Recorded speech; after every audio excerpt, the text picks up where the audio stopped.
Get out! If you walk out that door, Saskia, you are dead to this family. That was the last thing my father screamed at me. My mother wasn't even looking at me.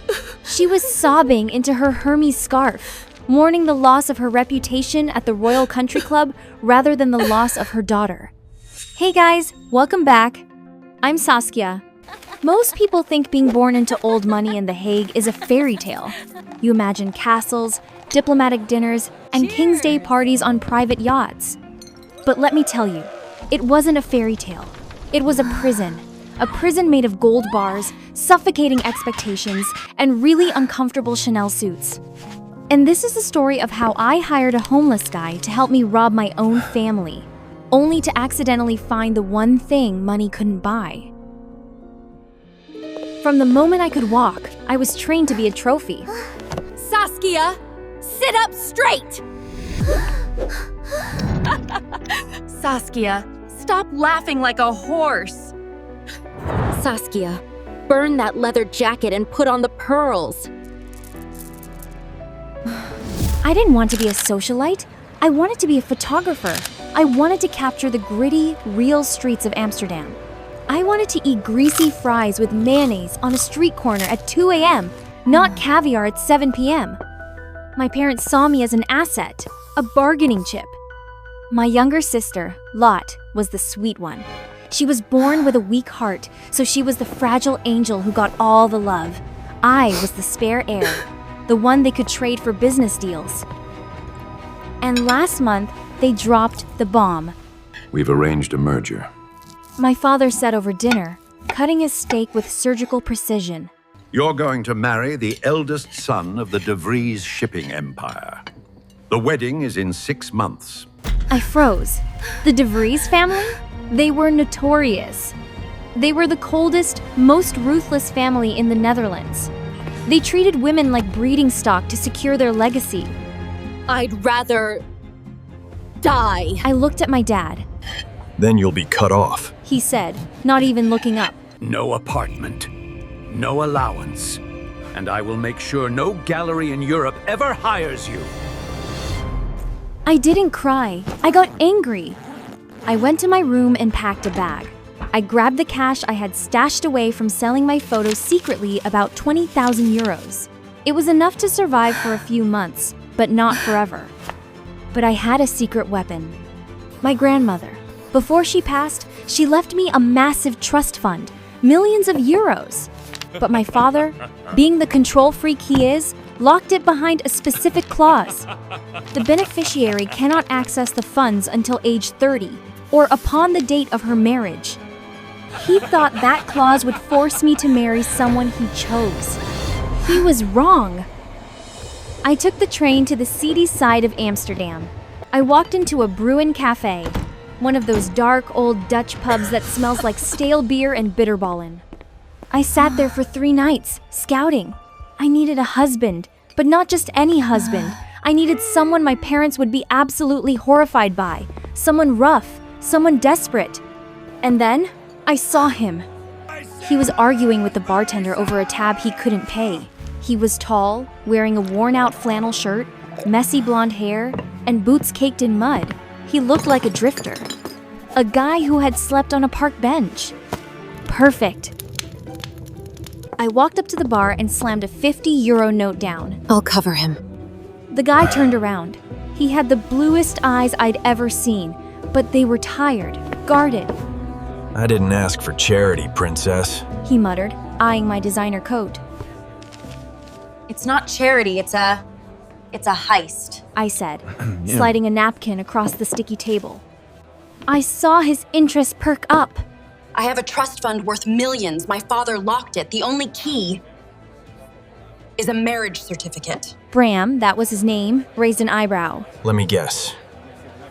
You need a prop. Exactly. I said. If I marry the De Vries heir, my father merges the accounts. I lose everything. But if I marry YOU, the fund unlocks, it becomes mine. Solely mine. I looked him dead in the eye. I will pay you 1 million euros from that fund. You get 20,000 cash right now, that's everything I have in this bag, and the rest when the lawyers release the money in a few months. He choked on his beer. $1 million to play pretend husband? Here are the terms. We get legally married. We move to a remote village to hide until the money clears. No touching, no feelings. After 1 year, we divorce, you get the $1 million, and I get my freedom. He stared at me for a long time. I could see the gears turning. He looked down at his worn-out boots, then back at me. Finally, a slow, crooked smile spread across his face. I'm Bram, and for €1 million, princess, I'll be whoever you want me to be. We didn't waste time. We went to City Hall the next morning. I sent a photo of the marriage certificate to the family group chat. My phone exploded. Lotte texted me that Mom had fainted. Dad was leaving voicemails threatening to sue me for every penny I didn't even have yet. But the trust fund clause was ironclad. Once the marriage was registered, the clock started ticking on the release of funds. Where are we going? Bram asked as we boarded the ferry. Texel, I said. It's an island in the North Sea. It's full of sheep, wind, and fishermen. My parents wouldn't be caught dead there. I rented a small, drafty cottage near the lighthouse. I thought it would be romantic in a rebellious way. It was freezing. there's no central heating. I shivered, wrapping my coat tighter. The wind was howling through the cracks in the walls. Bram rolled his eyes. He didn't complain. He just walked out to the shed. I heard the rhythmic thud of an axe. 10 minutes later, he walked back in with an armful of firewood. He built a fire in the stove with an efficiency that was honestly kind of hot. You might want to trade those heels for boots, princess, he said, dusting wood chips off his hands. Sheep dung can't be washed away from Prada. The first 2 weeks were a war zone. I tried to cook. I wanted to make stand pot mashed potatoes with kale to prove I could survive. I burned the pot. I put in way too much salt. It was inedible. Bram took one bite, grimaced, and stood up. Move over. He took over the kitchen, and oh my God, the man could cook. He went down to the harbor and bought fresh fish from the fishermen. He baked bread. He made stews that smelled like heaven. We fell into a routine. He fixed the leaking roof. I learned how to ride a bike against the Dutch wind without falling over. We were roommates, partners in crime, but not lovers. That was in the contract. One night, a massive storm hit the island. The power went out. We huddled by the fireplace, drinking cheap red wine from the supermarket. The wind was screaming outside, but inside, it was warm. So why run so hard? You could have just married the rich guy and lived in luxury. Bram asked, staring at the flames. Because they erase people, I whispered. My father doesn't care if I'm happy. He just wants the shipping routes. What about you, Bram? Why the debts? Why were you sleeping in a park? He went quiet. His jaw tightened. I made mistakes. I walked away from a life that was suffocating me. He said vaguely. I gambled on my own freedom and lost. That 20,000 you gave me, it kept some bad people away. I looked at him. Really looked at him. Under the scruffy beard and the flannel, he was handsome. Not in a polished country club way. In a real, solid way. Well, to escaping our pasts. I clinked my glass against his. That night, we didn't go to our separate rooms. We fell asleep on the rug in front of the fire. His back against the sofa, my head on his shoulder. It felt safe. Safer than my fortress of a home ever felt. Spring arrived on Texel. The fields were full of daffodils and lambs. I forgot about the Hague. I forgot about being a lady. I wore muddy boots. I laughed loud. I took photos of Bram fixing the fence, the sun catching his hair. One afternoon, we were cycling back from the market. I swerved to avoid a sheep and crashed my bike into a ditch. Crash. Bram was off his bike in a second. Are you okay? He jumped into the ditch and pulled me up. I was covered in mud, but I was laughing hysterically. He didn't laugh. He looked terrified. He wiped a smudge of mud off my cheek. His hand lingered there. His thumb brushed my lip. The air changed. The birds stopped singing. You're hurt. He whispered. I'm fine. I breathed. He kissed me. It wasn't a polite society kiss. It was hungry. It was desperate. It was the kind of kiss that shreds a contract into confetti.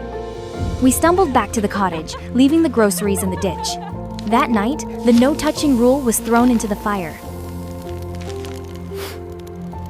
We were happy, genuinely happy.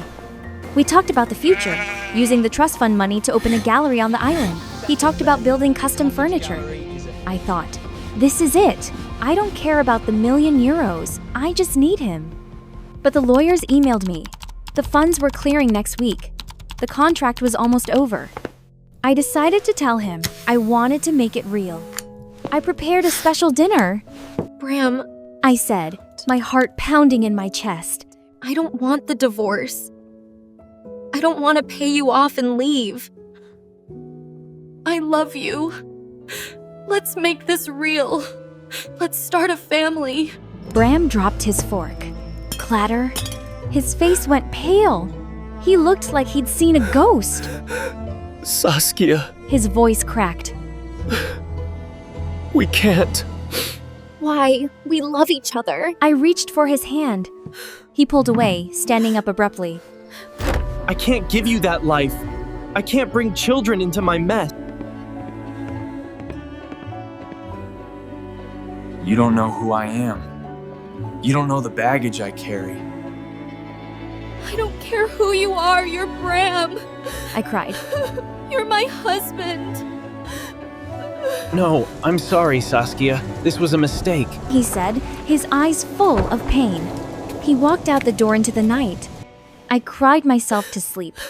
I thought he just needed space. But when I woke up the next morning, the cottage was silent. His boots were gone. His bag was gone. On the table was a signed divorce paper and a note. Saskia, thank you for showing me what a real home feels like, but you deserve better than a liar. I've annulled the contract. I don't want the $1,000,000. I never needed it. Go back to your sister. Be happy. Be. He was gone. I felt like my chest had been ripped open. He refused the money. He left millions on the table. I spent 3 days in bed, staring at the ceiling. Then, my phone rang. It was Latte. Saskia? Are you alive? I croaked. Go away, Latte. No, listen. Mom and Dad are weirdly calm. They said the engagement is off. What? I sat up. Yeah, the DeVries family called, the eldest son. Julian. He returned home yesterday. He personally canceled the merger. He told Dad he wouldn't marry you if you were the last woman on Earth. Dad is furious. But the DeVries family paid a huge penalty fee to break the contract. My brain stopped. Julian DeVries returned home, but I thought he was missing. I frowned. Apparently he was finding himself or something. Anyway, come home, Dad can't force you anymore. I hung up the phone. Julian DeVries, the heir to the shipping empire, the man I ran away to avoid. He comes back and suddenly Bram disappears? And Bram refused the money. He never needed it. I looked at the note again. The handwriting. It wasn't the scrawl of a drifter. It was elegant. Calligraphy. My stomach churned. I grabbed my laptop. I searched Julian DeVries. The family was private, so there were hardly any photos online. But I dug deep. I found one blurry paparazzi shot from 5 years ago at a charity gala. The blonde hair, the jawline, the eyes. It was Bram. Bram was Julian. My fake, homeless husband was the billionaire fiancé I had been running from the entire time. I didn't go back to my parents. I took the train straight to The Hague, to the De Vries estate. It was a massive, intimidating mansion behind iron gates. I marched up to the security guard. I looked like a mess, windblown hair, no makeup, wearing my muddy Texel boots. I'm here to see Julian. I snapped. Do you have an appointment? Tell him his wife is here. The guard's eyes bugged out. He made a call. The gates buzzed open. I walked into the grand foyer. Marble floors, chandeliers. It was colder than the cottage on Texel ever was. And there he was, standing at the top of the stairs. He was wearing a tailored navy suit. His hair was combed back. He looked like a prince. But his eyes, those were my Bram's eyes, sad, blue, and terrified. He walked down slowly. Saskia, He whispered. you shouldn't be here. I walked right up to him. Slap. I hit him across the face, hard. Liar! It's the... I screamed. You let me hire you, you let me pay for your beer, you let me think you were homeless! He didn't flinch. He just took it. I ran away too, Saskia. I hated this life. I hated the pressure. I was hiding in that pub when you walked in. When you offered me that contract, it was the perfect escape. I wanted to see who this Saskia Vanderberg was. The girl who hated me so much as she'd buy a husband rather than meet me. And then... I demanded, tears streaming down my face. And then I fell in love with you. His voice broke. On that island, in the mud, cooking fish. That was the only time in my life I was happy. I was Bram, not Julian De Vries, the heir. Then why leave? Why break my heart? He gestured around the cold mansion. Because of this. My father, he's a monster, Saskia. The De Vries legacy is toxic. They destroy marriages. If we stayed together, if we had children, they would belong to this house. My father would control them. I couldn't do that to you. I couldn't trap you in the cage you tried so hard to escape. He looked at me with agony. So I came back. I made a deal with the devil. I agreed to take over the company in exchange for canceling our marriage contract. I set you free, Saskia. I looked at him. He sacrificed his freedom for mine. He came back to the prison so I wouldn't have to. I remembered the cottage, the fire, the feeling of being safe. You idiot. I whispered. I grabbed his tie and pulled him close. I didn't fall in love with Bram the Drifter. And I didn't fall in love with Julian the heir. I fell in love with the man who builds fires when I'm cold. The man who cooks when I burn the potatoes. Saskia, you don't understand. He pleaded. My father! Screw your father and screw mine. I have my trust fund now. We have money, Julian. We don't need their approval. We don't need this inheritance. I have a plan, and I can abdicate. I can sign over my rights to my cousin. A spark lit up in his eyes. It will take time. It will be messy. We will lose the mansion, the yachts, the status. We'll be scandals. Good, I prefer the cottage anyway. So that's how it ends. Julian gave up his title. It was the scandal of the century in the Netherlands. Shipping heir runs off with potato farming aristocrat. We went back to Texel. We opened that gallery. He builds furniture. I sell my photos. We aren't billionaires anymore, but we have a warm fire. We have each other, and we have a baby on the way. And honestly, that's worth more than any contract. Thanks for listening, guys. Don't forget to like and subscribe for more crazy stories. Tot ziens!